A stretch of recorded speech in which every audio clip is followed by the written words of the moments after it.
MDMA കുറിച്ചാണ് ഈ വീഡിയോയിൽ ഞാൻ പറയാൻ ഉദ്ദേശിക്കുന്നത്.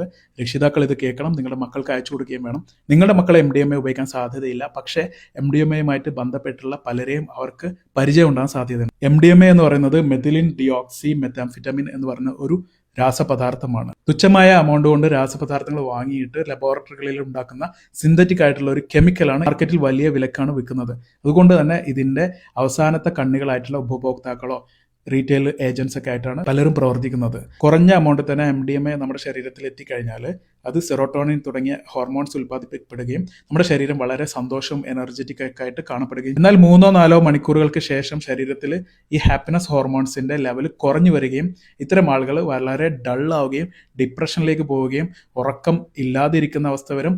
ചിലപ്പോൾ കണ്ടിന്യൂസ് ആയിട്ട് ഉറങ്ങുന്ന ഒരു അവസ്ഥയും വരും. ഇത്തരം ലക്ഷണങ്ങളൊക്കെ ആരുടെ അടുത്തേയും കാണുകയാണെങ്കിൽ ഒരു പനിയൊക്കെ വന്നാൽ ഡോക്ടറെ കാണിക്കുന്നത് പോലെ തന്നെ ഒരു സൈക്കാട്രിസ്റ്റിനെ കാണിക്കേണ്ടതാണ്. നിങ്ങൾ ഒരിക്കലും സിന്തറ്റിക് ഡ്രഗ്സ് ട്രൈ ചെയ്ത് നോക്കരുത്.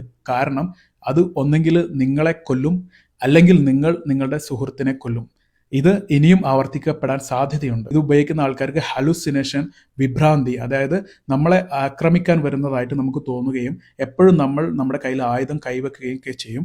ഇത് നമ്മുടെ തൊട്ടടുത്തുള്ള ആളെ ആരാണെന്ന് പോലും മനസ്സിലാകാതെ അവരെ നമ്മൾ കൊലപ്പെടുത്താനുള്ള സാധ്യതയുണ്ട്. MDMAയുടെ കൂടെ ആൽക്കഹോൾ അല്ലെങ്കിൽ മറ്റ് കെമിക്കൽസും കൂടെ ആഡ് ചെയ്യുമ്പോഴാണ് കൂടുതൽ ക്രൂരമായിട്ടുള്ള കൃത്യങ്ങൾ ഓരോരുത്തർ ചെയ്യുന്നത്.